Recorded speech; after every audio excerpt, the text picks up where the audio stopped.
Consider the situation shown in the figure.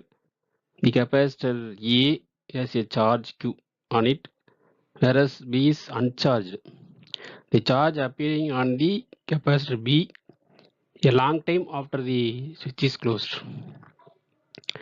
இந்த situation வந்து என்னன்னா உங்களுக்கு ஏ வந்து என்னது சார்ஜ் Q, இதில் இருக்கிற சார்ஜ் வந்து Q, பிங்கிறது வந்து அன்சார்ஜ்டு. இது ரெண்டுக்கு இடையில் வந்து ஒரு சுவிட்ச் கனெக்ஷன் இருக்குது. அந்த சுவிட்ச் வந்து என்னது இப்போ ஓப்பனில் இருக்குது. சப்போஸ் என்னென்னா the charge appearing on the capacity B long time after the சுவிட்ச் இஸ் க்ளோஸ்ட். சுவிட்ச் க்ளோஸ் ஆனால் உங்களுக்கு what will be charge on Q, that is charge on B அப்படிங்கிறது தான் கொஸ்டின். சரி, இப்போ பார்த்தோன்னா இப்போ உங்களுக்கு இங்கே பாசிட்டிவ் சார்ஜ், இங்கே நெகட்டிவ் சார்ஜ் இருக்குது, ஓகேவா?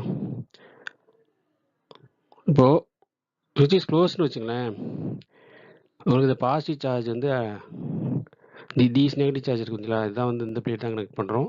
அப்போ இந்த நெகட்டிவ் சார்ஜ் கனெக்ட் பண்ணும்போது, இந்த பிளேட் கனெக்ட் பண்ணும்போது உங்களுக்கு வந்து இதில் நெகட்டிவ் சார்ஜ் வந்து உங்களுக்கு பாசிட்டிவ் சார்ஜ்னால bound, that is attracted by the positive charge.